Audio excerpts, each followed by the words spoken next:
I ain't gonna lie. I've been holding a lot of shit in lately. Man, I just had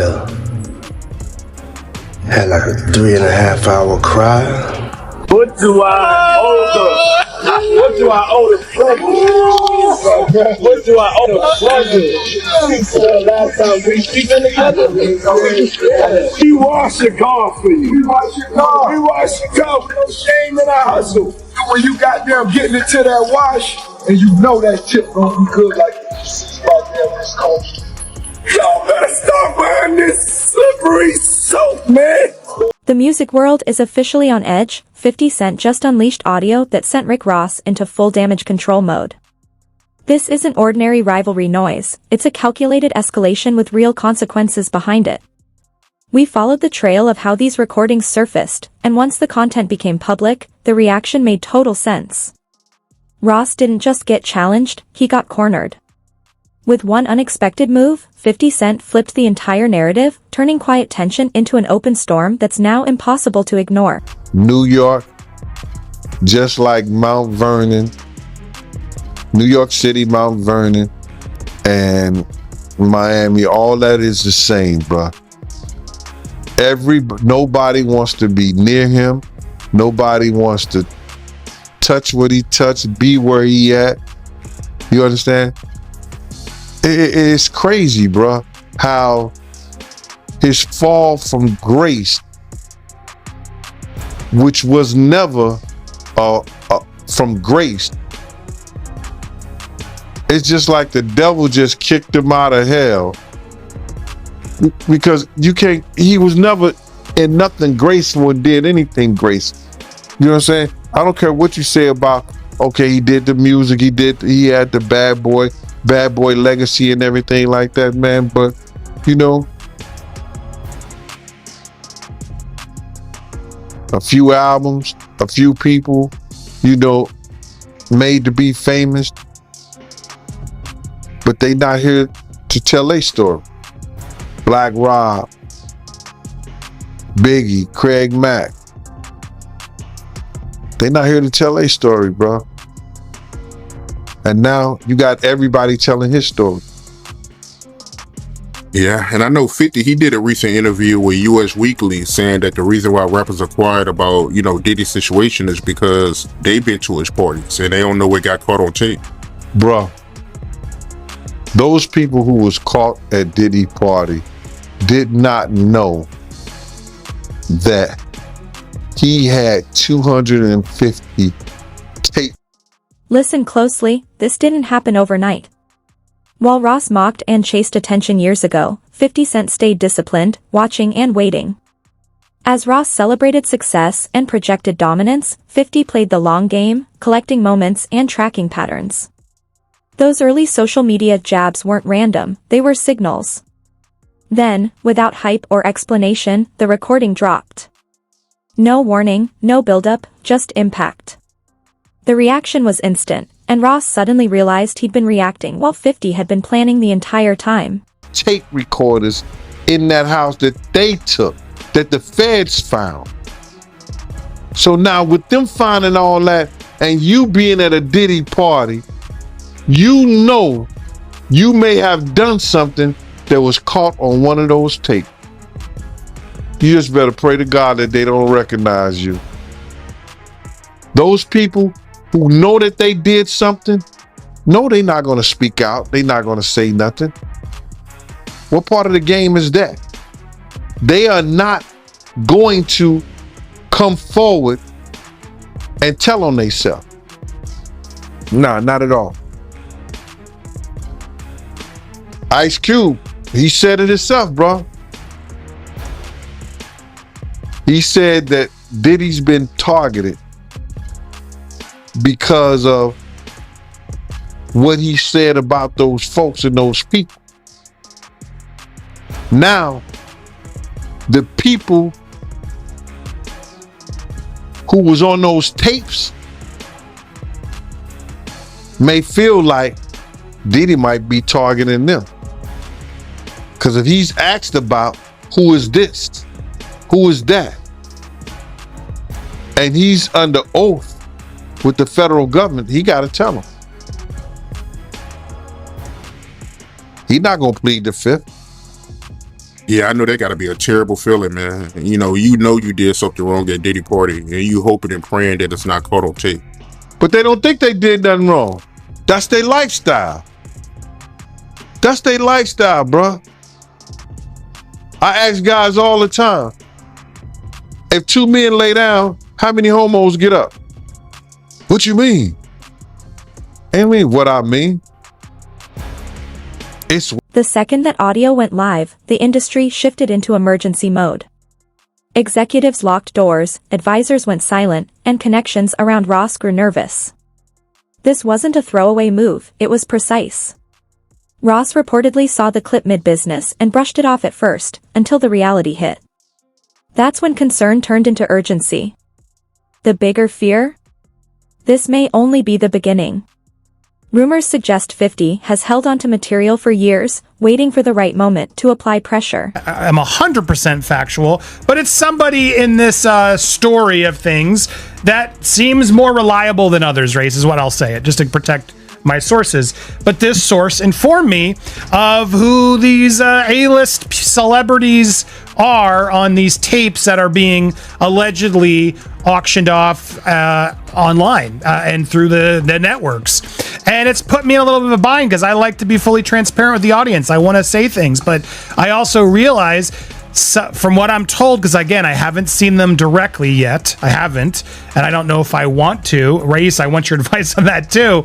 But the problem I have is just like, typically I want to report these things, but I got to be careful legally, ethically, morally as to what we report on here. Because as Ariel, the lawyer here, did admit, and I can attest based on the information I got from a separate, reliable source, people in these videos don't know they're being videotaped. That's a big issue, Race, right? Let's start out right there. If there are people on these tapes that don't know that they were being filmed, is that okay to talk about and to share? I have a big problem with that, as do you, Andy. And you tend to be an ethical guy, and you're taking the high ground here.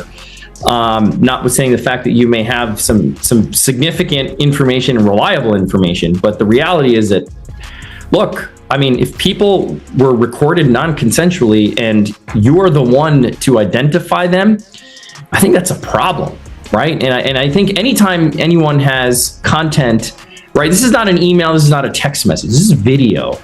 And there's specific statutes without using specific language I don't want to get into, but everybody knows what we're talking about here. It's Diddy with this person, I'll say that. It's Diddy with this person. Actually, yes.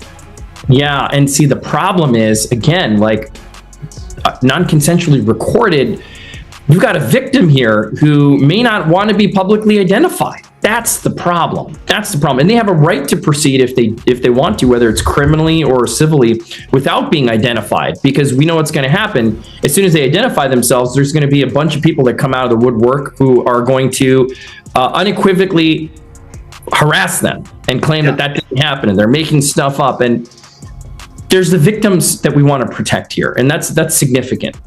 Well, it's interesting because here's why I wanted to have this conversation, because I know a lot of you are like, Andy, just say it. No, I'm not going to say them, but I wanted to have this conversation as to why we're not saying it and why I think others haven't yet said it, Raised, because again, legally, ethically, morally, it's just not right.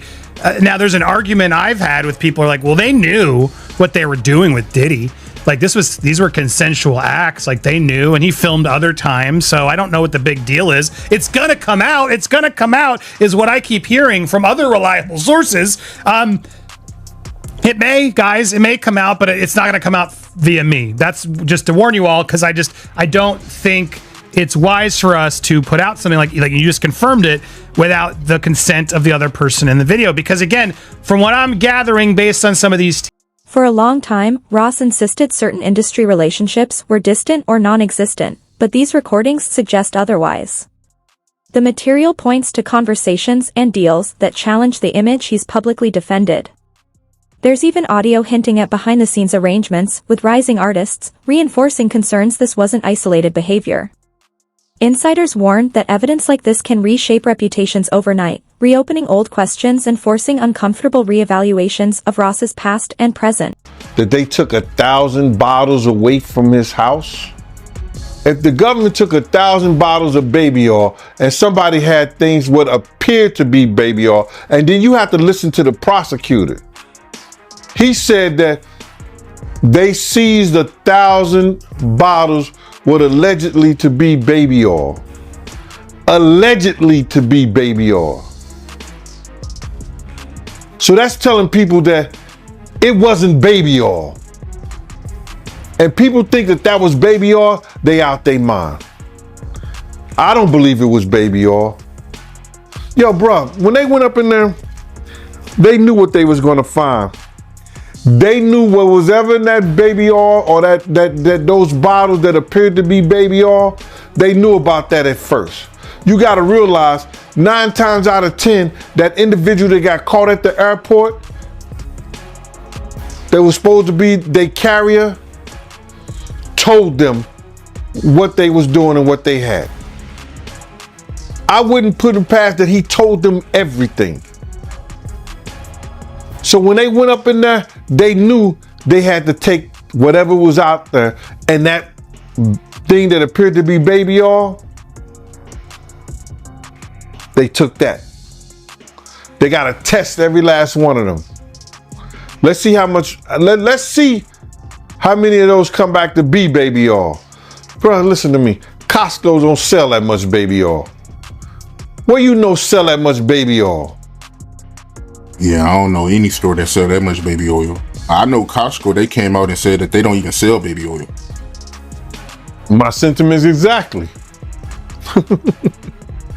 But you personally, right, what do you believe was in the baby oil?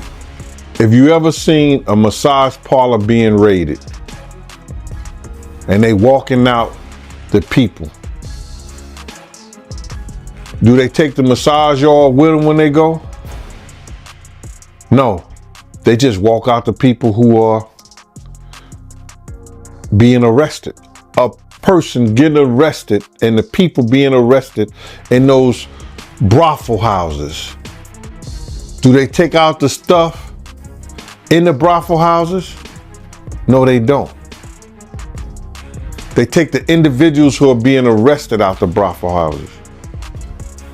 For them to take 1,000 bottles of baby oil, it's like that they did not leave one. They left people there, but they ain't leave not one bottle. Nobody needed no baby oil. So my whole thing about it is that there was something in that other than baby oil.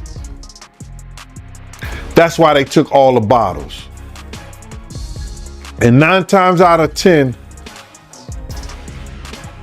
if I would give it a wild guess, it was, and like some of the people told me, it was probably that GHB. What's that? I think it's gamma hydrox.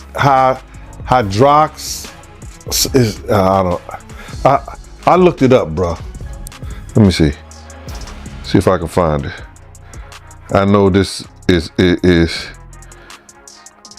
just showing everything like that, but oh no. Let me. Yo, somebody tap dance or sing or do something, you know what I'm saying, while I'm doing this. Oh, here it go right here. It's gamma hydroxy butyric. What is its effect on the body? It's a euphoria, drowsiness, decreased anxiety, and memory impairment.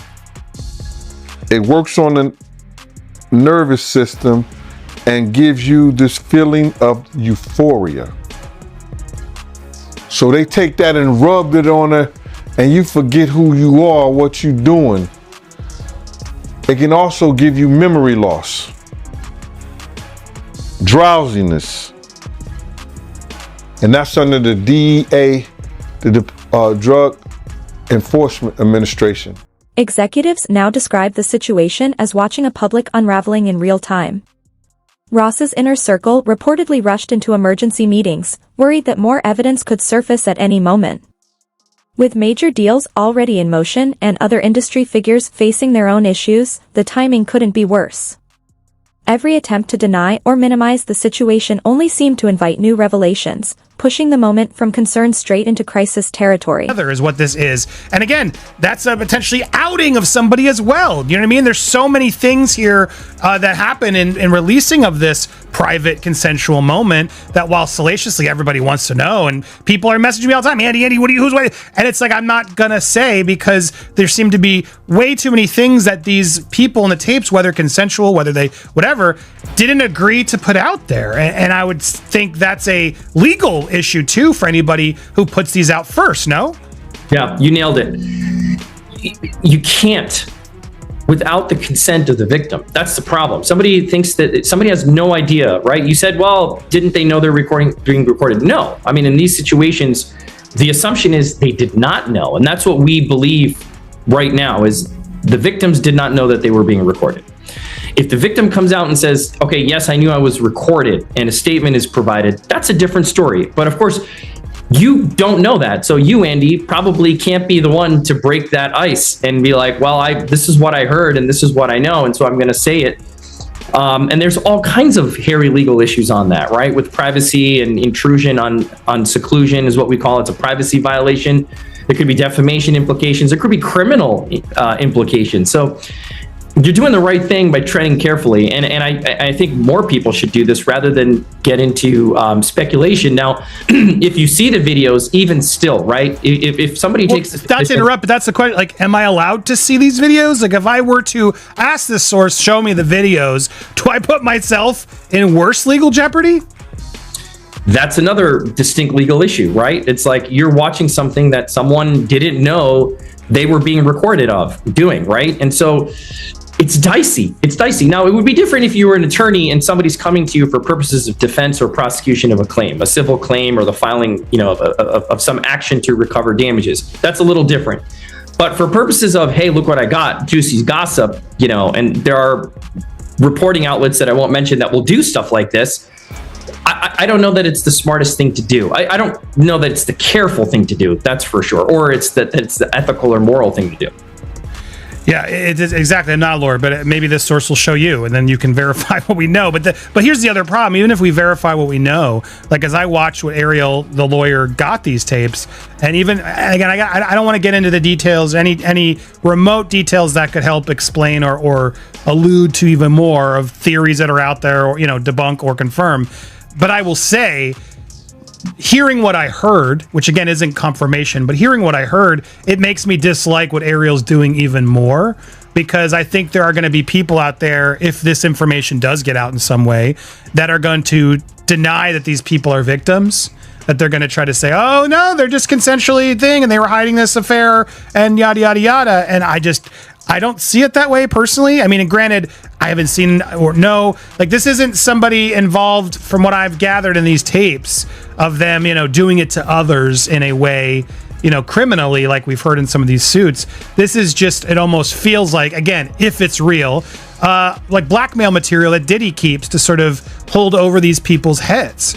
And to me, that's awful to the people in it, whether they agreed or knew or whatever. It still just feels like that's no one's freaking business, and maybe they were doing it for reasons we don't know. Just because we saw it in the tape doesn't mean they weren't feeling pressured in other ways, right? So it's a heavy and complicated thing, but it's not a hard decision to say.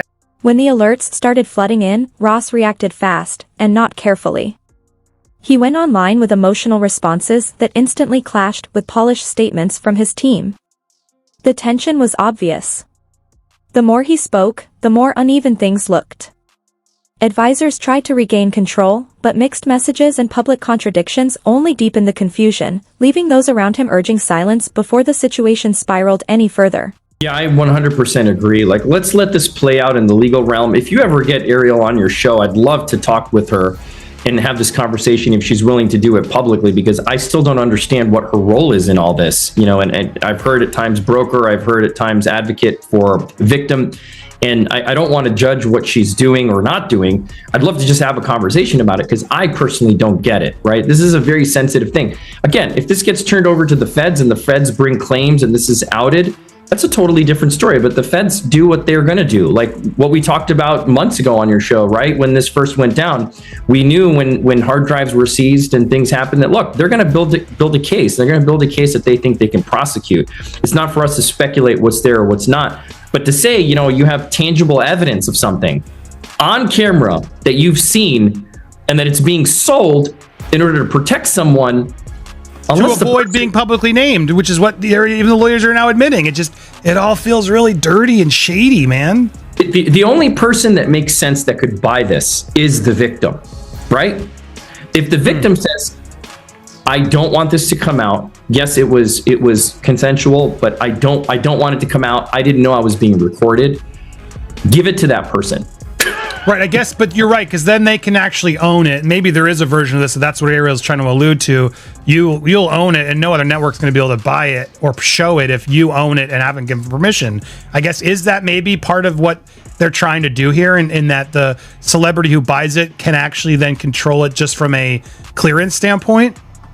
Yeah, I mean, look, it still raises some legal concerns, right? Because let me say it this way. If this was a transaction, if this is a business transaction wherein the victim is then acquiring the exclusive rights to this tape or tapes, and that the person who recorded it is avowing that they will not use it, I don't know where that leaves P. Diddy and the feds, right? But they have an independent right to bring this stuff to light if it gets prosecuted. But my point is, if you're transferring legal rights of this consensual or non-consensually recorded tape to the victim, I think that's a better position to be in. But then the question is this person even in a position to be able to buy the tape, right? Are they a high-level celebrity?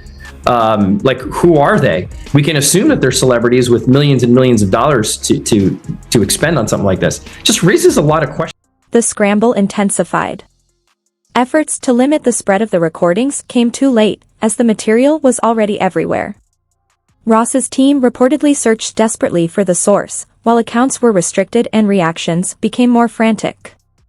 Legal teams mobilized, business partners quietly stepped back, yet Ross kept responding, pulling others into the situation and exposing internal conflicts that were never meant to be public. The fallout was unfolding in real time. Business card was savoir-faire, security management, and everywhere. You know what I mean? So 50 did a song about that.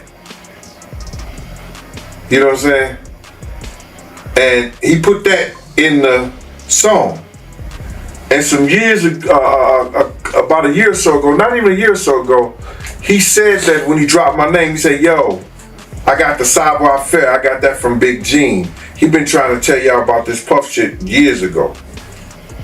But 50 was the type of dude that if you knew he was with you, he was with you. Even back then, he had your back whether you was security or whatever you did. If he was with you, he was with you. And that's what you gotta love about him. You know what I mean? You ain't gotta question his loyalty, you know what I'm saying, on some fight shit or if you in a situation. Cause he going out. Well, I guess you were hanging around him or knew him, right before he got shot. Well, what happened is that I had got some information. 50 came to my house. I tried to fit him on a vest, but I'm like, at the time I was like a 3X. And 50 was like a large, you know what I'm saying? So he couldn't really fit the vest, but I gave him a cover to try to tell him, because he had some pads, some vest pads. So I just told him what the situation was that I knew. And told him he had to watch himself because those cats was gonna come at him. You know what I'm saying? And he was like, yeah. And he was supposed to be going to Cancun. And I told him, if you come to Cancun, I got you, because I used to be down there doing security at Daddy-O's. You understand? And I had people down there that I knew that was from Puerto Rico, and they was working down there, so they should make sure when I hit the island, anything and everything I needed, I could get it right there on the island. You understand? They work directly with the syndicate. So 50 was supposed to come down there to do a show, and he didn't make it because they had shot him up. I don't know if he was coming in the first place, but he was supposed to because he was paid half the money to come down there to perform How to Rob an Industry Cat. And when was the next time you seen him after that? The next time I seen 50 after that was at Jack the Rapper. He had blew up.